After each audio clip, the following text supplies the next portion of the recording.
জন্মাষ্টমী যদি আমরা সঠিকভাবে পালন করতে পারি তাহলে শত একাদশীর ফল লাভ হয়। শ্রীকৃষ্ণ হলেন স্বয়ং ভগবান। ভাদ্র মাসে কৃষ্ণপক্ষে অষ্টমী তিথিতে কংসের কারাগারে বসুদেব ও দেবকীর সন্তানরূপে বিষ্ণুর অষ্টম অবতার শ্রীকৃষ্ণ জন্মগ্রহণ করেন।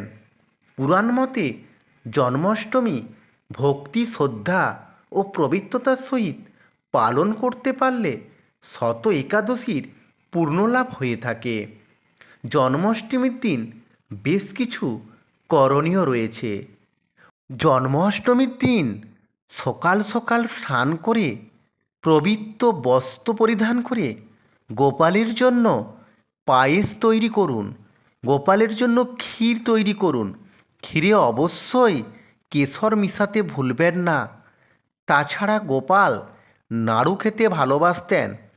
গুরুগৃহে থাকাকালীন বন্ধু সুদামকে নিয়ে নাড়ু চুরি করে খেতেন।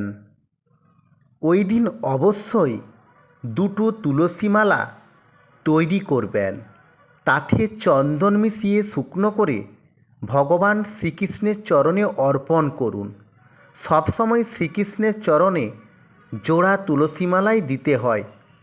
শ্রীকৃষ্ণের অত্যন্ত প্রিয় ময়ূরের পালক ওই দিন অবশ্যই নতুন ময়ূরের পালক গোপালকে দিন। নানা ধরনের খেলনা গোপালের সামনে রাখুন। শ্রীকৃষ্ণ বাল্যকালে দোলনায় খুবই দোল খেতেন, তাই দোলনা থাকলে গোপালকে দোল খাওয়ান। ওই দিন কারোর সাথে কোনো রকম খারাপ আচরণ করবেন না। বিশেষত বাচ্চাদেরকে বকাবকি, শাসন একদমই করবেন না।